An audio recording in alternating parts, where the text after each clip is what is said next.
Yeah, what we're doing, Wally, is Jim wanted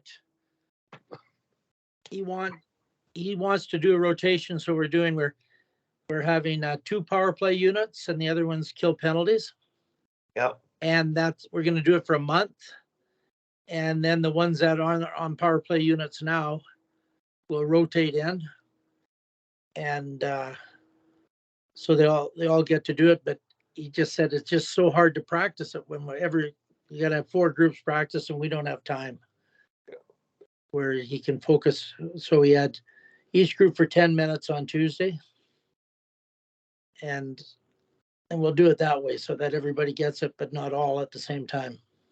Yeah. And the other ones can get good at the penalty killing, and then vice versa. So will they both be Hmm? playing power play and penalty killing, or are you creating at Well, this there's penalty point, killers. you're creating 10 power play people and 10 penalty killers? Yeah, well, 7 penalty killers. Yeah. Well, you know, Well, I like some of know the power how I play feel ones about will end that. up with a penalty kill, Yeah. right? But the penalty kill players will go out like first, and then we can rotate that later. And then when come in the playoffs, we'll know who's best at best. Yeah. Best Well, at I would prefer from my point of view and in my role that you didn't do that until after Christmas, but the heat's on the score clock. I can see well, why. we've had them for they've played 20 games with the tournaments and everything. We've Yeah. had them for going on September, October, November, so we've had them for almost 3 months now. So Yeah. Well, I'm just saying my pitch is first half, second half. And right now, the decision you're made, and I know it's probably coming from Jim more than you, it's too soon. I hope you don't lose the spirit of the team in the process. I'll certainly be watching that and feeling the influence of that because I watch games up top and sit with the parents. And so those that kids aren't playing that team now, yeah, but they're not playing it now. They will be playing at the same opportunity. So the opportunity is exactly the same. It's just that the ability to practice when you only have two practices a week yeah, and actually teach it properly with four groups isn't really there. So with the two groups, and then there'll be two groups, and all those kids will be on it again. So they'll yeah. all learn it this year. They'll all get the same power play opportunity. Okay. So it's just at a different time. It's not that they're not getting to play the power play. No, if they still get opportunities, if you've got an opportunity and a lead, that's what I'm saying. Is that if you're up 2 goals, um, they can all play each Well, situation. we'll do that. We'll do that in the. Of course, if we're up a bunch of goals, that's a totally different situation. Yeah. And you know, but this way we can teach it properly. Yeah. Because just. And the other thing is, Jim most of the time can only make one practice a week. Like he can't make a 4 o'clock. When you helped me with that U18 team, Yeah. he couldn't make the 4 o'clock practices on Thursday. You always came and helped. Yeah. So it's the same thing. It's just, Yeah. So we basically have one practice a week where Jim is there. So,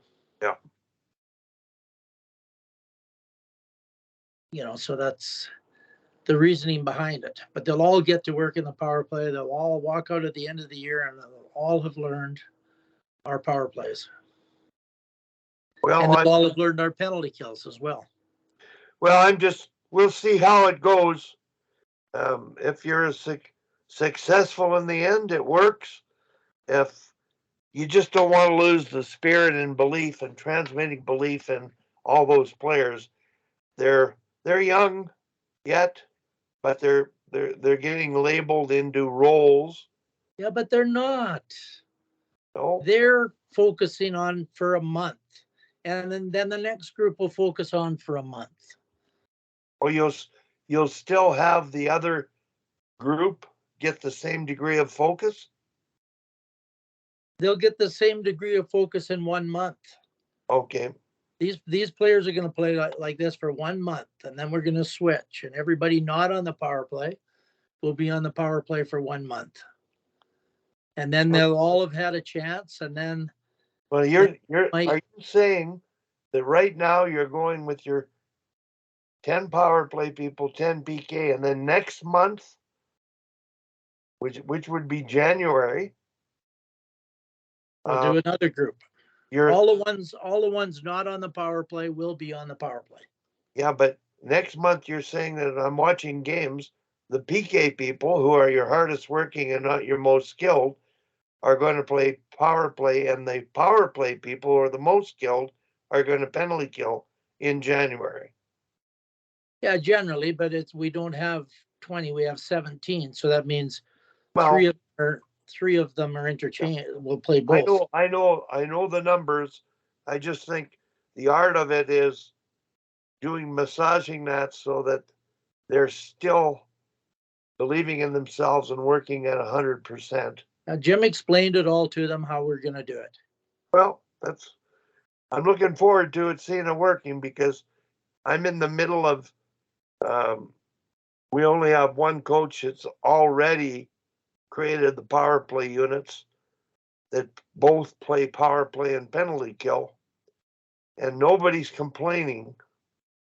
And he won the provincials last year with that philosophy because he was able to motivate them in accepting their roles, which might be not playing power play or penalty kill. Well, we'll make sure everybody's in, no one's going to sit in the bench. And so there'll be a little interchange in the penalty kill because there's 7 people, right? Yep. So you'll be able to get your power play people out on the PK for sure, and they'll be good. Now listen, it'll be, there's that's a lot of the forwards because we're using the 1-3-1. So right now there's only 3D on the power play. And so in a month they'll flip around. Yeah. Tom, I had a great example of my philosophy when Sean played Roberta and Roberta won. It was about the last 6 minutes of the game. Roberta's winning, and they have a strong player who, I don't know whether she was out more often, but she's certain every time you notice her, so you think she's out more often. Well, they go with 3 centers, so she's out a lot. Yeah. And that means, I've addressed the fact that they're not developing everybody because of the amount of ice time. Anyway, in the last minute, they pulled their goalie, and of course they loaded up. And the other team had its 4th line out, killing the penalty. 1 goal lead, about a minute and a half left, and she left them out. Now they didn't score, but then they made a change. The team that was short, holding on to the win, and the first line got out, and of course they survived the pulled goalie and won the game. So I went to the room after the game not to the room, I talked to the coaches after their dressing room talk. And Ben was there, who's a goalie coach, he coaches the U18 team as well. And I said, look, I want to congratulate you for the way you managed that situation at the end of the game. And I'm really happy about it. And I want you to tell me why. And the coaching staff couldn't, but Ben did. I know why. He said, they loaded up and you didn't. And that's win-win coaching. I said it's win-win coaching because if you put your best out and take off these kids and they score and tie, you might lose. You lost the game, but you didn't lose the spirit of the team. Well, we've been doing that all year. Yeah. No, I know that. But that was the difference, is trying to convince coaches to play with that in a way that, and you've done that all your life. Like on your bench, the art of nobody feels invaluable. They feel important and a part of the team, and they want and accept the roles they're going to end up getting. So it's just the building of a team. I always say the best team wins, and um, you guys you know what I'm talking about. So I'm just going to sit back and watch and see what we learn from it and see where it goes. But at most levels of minor hockey, you know that teams go with 2 centers and 3 sets of wingers, or 3 centers and 4 sets of wingers, and they double shift those centers in all special situations. When you add it up, their shifts are too long, they stay out too long, they're undisciplined because they're not accountable to proper shift length and sharing the puck. It's not developing good hockey players and quality people. So Well, we're going to do another way to use 17 skaters.